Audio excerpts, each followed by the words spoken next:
Bonjour, j'espère que vous allez bien. Alors aujourd'hui, je vais vous parler du défilé croisière Gucci qui vient d'avoir lieu. Pas parce qu'il était extraordinaire, mais parce que c'est intéressant. Il est intéressant parce que ce défilé, qui s'est fait sans l'absence d'un DA, d'accord, parce que Alessandro Michele n'est plus là, et on attend l'arrivée pour la prochaine collection du DA qui a été embauché, qui s'appelle Sabato De Sarno. Je le prononce sûrement très mal, vous me pardonnerez. Donc pour l'instant, c'est le studio. C'est le studio qui fait les créations, qui fait les collections. Et donc, défilé croisière. Ce défilé, à mes yeux, est l'illustration parfaite de la recette pour faire un défilé, pour meubler, pour cacher la chaise vide.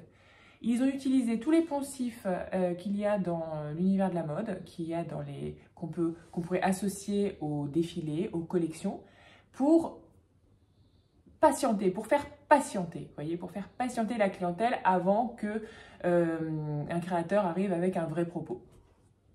Quelles sont ces petites techniques qui pourraient servir finalement à plein de créateurs qui ne sont pas inspirés, à des maisons qui cherchent l'inspiration et qui veulent absolument produire quelque chose sans avoir l'étincelle créative?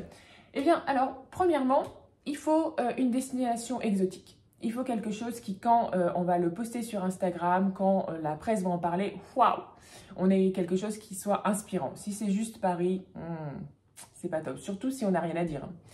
Donc bah là, ils ont choisi Séoul. Séoul en soi, c'est très sympa. C'est très sympa parce que c'est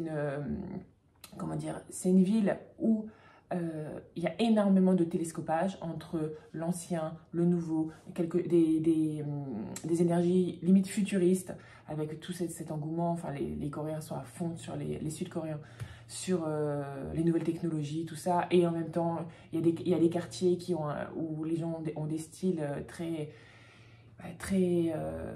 recherchés. Street, goth, enfin un peu tout ça. Donc, oui, c'est une ville où il se passe quelque chose de manière créative. En plus, la Corée du Sud, c'est l'Eldorado du luxe avec d'autres. Il n'y a pas que la Corée du Sud, mais ça fait partie des pays qui sont ciblés depuis pas mal, une dizaine d'années, je pense, par les grands groupes, par les grandes griffes, parce que voilà, il y a un marché. Donc, une ville où on sait qu'on a un marché acquis qui va relayer l'événement, qui va être sûrement content qu'il y ait un événement qui se passe chez eux, et plus une ville avec un nom où on pourra, qui fait un peu rêver, et en tout cas qui dépayse plus qui dépayse et qui va permettre de faire des visuels qui vont faire voyager. Ça, c'est un très bon point. Dommage que Louis Vuitton ait défilé quelques jours avant dans un endroit encore plus sympa à Séoul, avec pour le coup une collection un peu plus aboutie. Mais c'est surtout que c'est dommage qu'il le fasse dans la même ville. Ça fait un peu retomber le soufflet. Le côté waouh qu'on avait avec Louis Vuitton, bah, on l'a plus forcément avec Gucci. Voilà, dommage pour Gucci, mais vu que on a l'impression que tout ce défilé, toute cette collection est fait un petit peu à l'arrache et qu'il faut trouver des solutions pour alimenter les réseaux sociaux, pour alimenter ce truc insatiable de la nouveauté, tu vois, de ce désir de nouveauté, bon, bah, ils ont pris Séoul. Et peut-être qu'ils l'ont pris parce que Louis Vuitton l'avait déjà et qu'il y avait déjà le staff technique, enfin ce qu'il fallait, j'en sais rien. Mais en tout cas, ça fait un peu pchit. Deuxième chose importante, donc une fois que vous avez votre ville phare, il faut qu'à l'intérieur de la ville, vous trouviez un monument ou un espace qui soit waouh, qui soit graphiquement intéressant, où il puisse se passer quelque chose. Donc bah, là, ils ont trouvé le palais, l'ancien palais de la ville. Oui, effectivement, c'est esthétiquement très intéressant. Donc sur le papier, ils ont tout bon. Sauf que si on regarde un petit peu, ce palais, en fait, on l'a déjà vu partout. On l'a vu dans les clips vidéo, on l'a vu dans les pubs, on l'a vu partout. C'est le cliché. Alors que Cette ville est tellement dense, il y a tellement de choses qu'avec un peu de curiosité et un peu de désir de sortir des sentiers battus, il y avait moyen de trouver autre chose. Mais non, encore une fois, il fallait apparemment aller au plus pressé. Et par tous ces choix, par tous ces Séoul, ce palais, on sent qu'il n'y a pas d'âme qui dirige, en fait, vous voyez. On sent juste une sorte on coche les cases. Et ça se sent, c'est incroyable. Bref. Troisième chose importante, en front row, même si c'est un défilé croisière, il faut des stars. Et il ne faut pas n'importe quelle star, parce qu'il faut contourner les potentiels bad buzz. On est en Corée, donc il faut des stars coréennes. Ça tombe bien, en ce moment, les stars coréennes, même quand on n'est pas en Corée, elles sont invitées, parce que c'est les personnes qui buzzent énormément. C'est des personnes qui buzzent énormément. Je ne prononcerai pas leur nom, parce que vous allez me tuer. Je ne sais pas les prononcer, mais c'est des actrices, des chanteurs, qui sont très, très prescripteurs. Donc, évidemment, ils étaient là. Plus quelques actrices, mais pas énormes, ou parce qu'elles étaient déjà venues chez Louis Vuitton et qu'elles n'allaient pas 5 jours plus tard revenir en Corée, ou parce qu'il y a Cannes et que peut-être que tout le monde est à Cannes en ce moment. Je ne sais pas. Mais une fois de plus, on avait le bon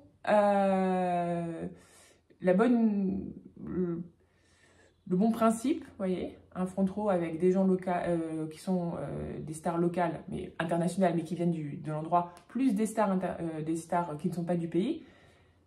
Mais ça fait aussi un peu pchit parce que ça fait pas un mix très... ça manque de peps, vous voyez, ça manquait de peps. Moi, limite, j'aurais préféré qu'il n'y ait que des stars coréennes. Et donc, qu'il n'y ait aucune star qui vient de l'international. De toute façon, ça aurait été mieux, ça aurait fait moins de frais d'avion. Et on aurait encore... Là, on aurait eu un bel esprit, un vrai esprit 100% coréen. Et pourquoi pas? Et pourquoi pas mettre en valeur le pays de cette manière-là? Et pas forcément que des stars qu'on voit sur TikTok ou qui chantent. Des écrivains, des artistes, qu'on les mette en valeur. Vous voyez, il y avait un truc aussi à faire, mais non, on est paresseux, on coche les cases, une fois de plus. Après, donc ça c'est pour le décorum. Après, il y a dans la collection en tant que telle. Dans la collection en tant que telle, ils ont également coché des cases.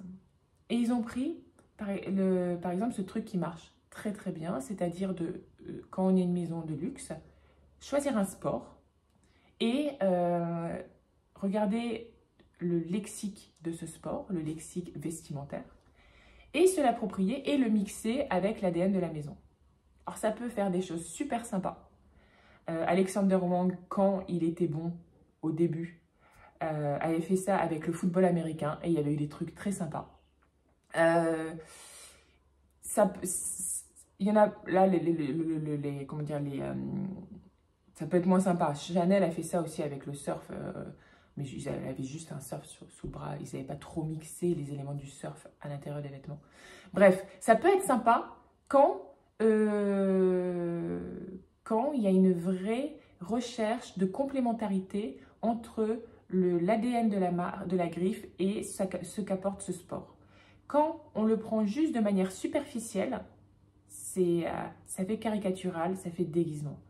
Et là, déjà que chez Gucci, on est souvent dans le premier degré. Mais là, le premier degré sans Alessandro Michele, ça fait vraiment, vraiment le premier degré. Et bien là, ils se sont dit, on va prendre le surf. Bah oui, pourquoi on ne prendrait pas le surf? C'est le sport cool par excellence. Donc, s'approprier l'image de ce sport, ça distille une petite aura toujours assez sympathique. Même si moi, j'aime pas du tout que le luxe s'approprie des sports, que ce soit bon là, que ce soit le skate, que ce soit le surf, ça pourrait être, je sais pas, ça pourrait être l'escalade, ça pourrait être la marche à pied, etc. Moi, j'aime que le sport, ça reste quelque chose où il n'y a pas toutes ces dynamiques commerciales. Alors, il y en a dans le sport, mais que le luxe n'y touche pas. C'est comme le yoga, le luxe, l'a vampirisé, en fait. Et je trouve que ça parasite et que ça donne une image qui brouille l'image de ces sports. Alors que ces sports-là n'ont absolument pas besoin du luxe, mais le luxe a souvent besoin de ces sports-là. Donc bon, enfin, moi, je ne suis pas fan de ce genre de choses, peu importe. Donc, Gucci, qu'est-ce qu'ils font? Donc, ils prennent le surf. Le surf, quand on dit surf, on dit combinaison de surf. Pour les gens qui surfent, ben, nous au Portugal, moi, je mets une combi. Peut-être que à Biarritz, on n'en met pas en été, mais moi, j'en mets une tout le temps, même en été au Portugal. Donc, la combi, on pourrait se dire, waouh, néoprène. Ok, néoprène. Le nombre de créateurs qui, dans le passé, ont fait des trucs super intéressants en néoprène. Nicolas Ghesquière, en 2008, on est en 2023. Vous voyez le temps qui s'est passé. On a pu faire plein de recherches, des recherches de volume, de comment faire. Ah bah non, ça serait, je sais pas, ça demanderait trop de temps ou trop de jus de cerveau. Non, non, là, ils nous mettent une combi à peine revisitée. La combi de surf avec un truc de mousseline. En modélisme, ça a dû prendre 3 secondes pour faire le truc la pseudo-robe de mousseline. Après, il y a une robe aussi en néoprène, mais il n'y a aucune recherche. En fait, c'est terre à terre. Et c'est limite crispant et décevant parce que avec cette thématique du néoprène, de la combi, il y a plein de choses à faire. Il y a plein de choses à faire. Mais là, on a l'impression que c'est bon, on a une idée, et on la développe pas, on la met telle quelle. Eh ben non, ça rend pas super. Voilà. Le deuxième, enfin, autre chose, une sorte de gimmick qui fonctionne toujours bien et qu'ils ont fait, c'est de s'approprier, quand on va dans un pays, de prendre un détail du patrimoine stylistique de ce pays et d'en faire quelque chose. Là, ils ont pris le nœud coréen assez typique qu'on peut voir sur des tenues coréennes traditionnelles. Et ce qui est génial quand on s'approprie quelque chose comme ça, en bonne intelligence avec le pays, bien évidemment, c'est que ça discute en fait, que ce détail-là discute avec les détails phares de la maison, qu'il y ait une conversation et qu'il se passe un truc où après ça ne crée plus qu'une seule chose, vous voyez, et qui fusionne le temps de cette collection, le temps d'un vêtement. Bah là, ils ont pris le nœud, ils ont pris le monogramme Gucci, ils ont mis les deux, et voilà. Faire plus basique que ça serait difficile. Alors, il y a 2-3 après tenues où le nœud est toujours là et il n'y a pas le logo, c'est déjà mieux. Mais on reste quand même sur quelque chose de très primaire, de très basique. Et c'est frustrant, je vous dis, c'est frustrant de voir des idées qui restent à l'état d'embryon et qui ne sont pas développées. Mais bon, vous voyez, si on prend tous ces points-là, et si on les développe bien, ça peut faire une collection qui est bien et qui en plus a de la visibilité. Évidemment, le casting, alors non, ils n'ont pas fait il n'y a pas des gens de toutes les morphologies. Ça, c'est un truc qu'ils ont raté. Par contre, ils ont fait un casting multiculturel. Je ne sais pas si on dit ça, multiculturel. Enfin, avec des gens de plein d'origines différentes. Et avec des filles elles n'avaient pas toutes 18 ans. Il y avait Karen Nelson, et des mannequins comme ça, un peu plus, qu'est-ce que je vais dire pour ne pas me faire taper dessus, matures, âgées. On va me dire, mais elles ne sont pas âgées. Non, bah oui, elles n'ont pas 20 ans non plus. Et donc voilà, et donc ça permet, c'est un casting qui n'est pas incroyable, mais il permet de passer à travers les gouttes du ah là là, votre casting, il n'y avait que des filles blanches qui pesaient 35 kilos. Là, il n'y avait pas que des filles blanches, bon, elles pesaient toutes 35 kilos, et il n'y avait pas que des filles qui avaient 18 ans. Ça aussi, c'est important, le casting est hyper important aujourd'hui. Donc eux, ils l'ont fait, ils ont rempli le deal à 50%. Ensuite, pour avoir comme ça une collection qui retienne un peu l'attention même quand elle est creuse, on choisit un détail, on le grossit, donc un accessoire qu'on zoome entre guillemets, et on l'associe à des choses qui n'ont pas du tout le même ADN. Là, ils ont choisi la chaînette qu'ils ont fait bien grosse, bien imposante, dans un esprit un peu rock punk, et ils l'ont apposée à des vêtements qui n'ont rien à voir avec la nature de cet accessoire. Donc un petit tailleur esprit Chanel, un trench, il y avait aussi un manteau un peu en fourrure. Vous voyez, il n'y a pas besoin de génie pour faire ça, mais on a une image et on a quelque chose qui potentiellement peut se passer. Vous voyez, trouver un accessoire qu'on travaille en mode oversize et qu'on mixe à des choses voilà, d'un ADN différent. Après, dernière chose qu'ils ont fait et qui est encore une des cases à cocher quand on n'a pas d'inspiration. En fait, ils ont repris des mix qui marchent à chaque fois. Ils ont repris par exemple ce mix du sportswear univers de l'univers du bal, d'accord? Là, ils ont mis un top en néoprène plus une jupe qui pourrait être la jupe d'une robe de bal avec une longue traîne. Et ça fonctionne. Le top pourrait être vraiment mieux pensé.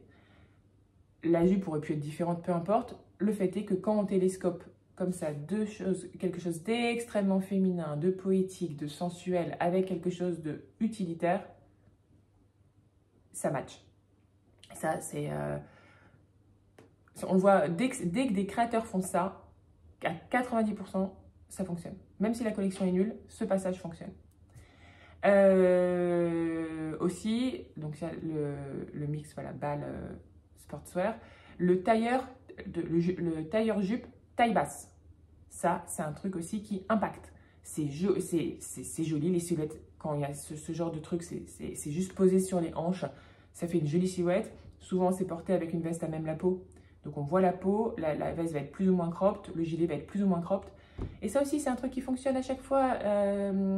Marc Jacobs l'avait fait en 2013-2014. Prada, Miuccia Prada l'a fait plusieurs fois. Vous voyez, ça, c'est un truc qui fonctionne. Ils le font, bam, le passage, il marche. On devrait avoir une encyclopédie. Franchement, les créateurs, ils devraient avoir une encyclopédie de tous les bons mix qui fonctionnent. Et après, tu te les refais et tu les mets tous à la suite. Tu as une super collection. Et il y a aussi le fait de surtailler, de côté oversize.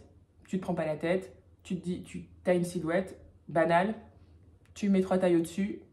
Elle est toujours moche, mais elle est moins banale. Et ça marche. Donc voilà. C'était la petite leçon Gucci, en fait, la leçon de l'élève paresseux qui doit produire quelque chose, qui n'a pas d'idée, mais qui est loin d'être stupide, hein, et donc qui fait les choses sans beaucoup d'enthousiasme, sans âme, ça c'est certain, et voilà, qui a un 11 sur 20. Ouais, peut mieux faire. Le truc, c'est cette appréciation, voilà, peut mieux faire. Pour eux, elle va très bien. Une fois qu'on a dit ça, moi, ce qui m'interroge, quand je vois une collection qui a demandé, enfin, ils l'ont faite à Séoul, donc en termes de logistique, c'est quand même compliqué. Les vêtements, ils ont quand même été produits, imaginés, tout ça, donc ça demande du boulot, ça demande du temps. Pour un résultat aussi faible, je trouve que ça dessert Gucci. Et je me demande dans quelle mesure il ne serait pas possible, lorsque comme ça, il y a une vacance entre deux créateurs, pourquoi on ne pourrait pas faire un break? Alors, évidemment, là, quand je dis ça, économiquement, les gens, comment dire, les directeurs de Gucci, vont se dire impossible, enfin, on va se péter la figure, c'est pas possible, il faut produire et tout. Alors, certes, mais essayez comment dire, d'être toujours en concurrence avec ce toujours plus, parce que là, on est reparti sur le toujours plus, hein. Croisière à l'étranger, Chanel Los Angeles, donc Louis Vuitton, c'était même pas croisière, c'était Préfol à Séoul, donc on est reparti dans une surenchère. Peu importe la qualité de la collection, on veut du voyage, on veut du dépaysement, on veut des stars, on veut, voilà, on veut en mettre plein les yeux, à qui je sais pas, mais on veut en mettre plein les yeux. Et on veut conquérir des nouveaux marchés et tout. Et donc, Gucci qui aurait pu se poser en se disant, ok, on n'a pas de DA, et notre studio produit pas des trucs qui sont incroyables, est-ce qu'il n'y aurait pas une alternative à essayer de quand même garder le même rythme que les autres maisons qui ont un DA? Moi, je trouve qu'en fait, ils auraient pu avoir une super... faire un pas de côté. Et par exemple, choisir de rééditer les best-sellers de Tom Ford, les best-sellers de Frida Giannini, les best-sellers de Alessandro Michele. Ils auraient pu demander à des créateurs divers et variés quelle était leur pièce préférée dans les archives Gucci et de la réinterpréter. Et là, ils se seraient servis de ce break entre deux créateurs pour faire vivre Gucci sans créateur, faire vivre le nom Gucci, mais le faire vivre vraiment étinceler. Voilà, qu'il se passe un truc.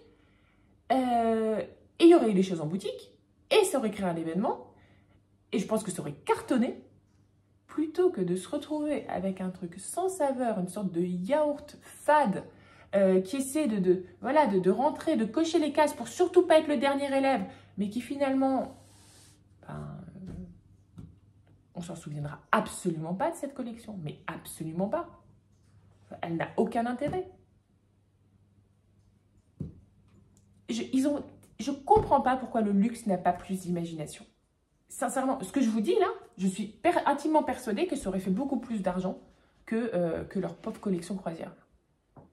Il y a une sorte d'angoisse de ne pas faire aussi bien que le voisin, alors que à vouloir faire la course exactement sous les mêmes, en respectant les mêmes normes, avoir l'impression qu'on a les mêmes enjeux et qu'on veut on veut résoudre répondre aux enjeux de la même manière, et ben déjà ça donne un paysage fashion assez ennuyeux et décalé je ne vais pas vous dire de la réalité, parce que bon, c'est bien d'être décalé de la réalité, c'est fait pour faire rêver la mode. Mais en tout cas, moi ça me fait plus rêver, et j'aimerais qu'il me fasse rêver. J'aimerais qu'il se réinvente d'une manière ou d'une autre. Et ça, moi, ce que je dis là, le break avec des rééditions et tout ça, j'aurais adoré le voir, ouais. Donc voilà ce que j'ai pensé de Gucci. Puis qui lâche le surf, franchement, franchement, voir une planche avec marqué Gucci dessus, comme Chanel avait fait la même chose, waouh, ça m'agace. Voilà, je vous embrasse, passez une super journée et à bientôt.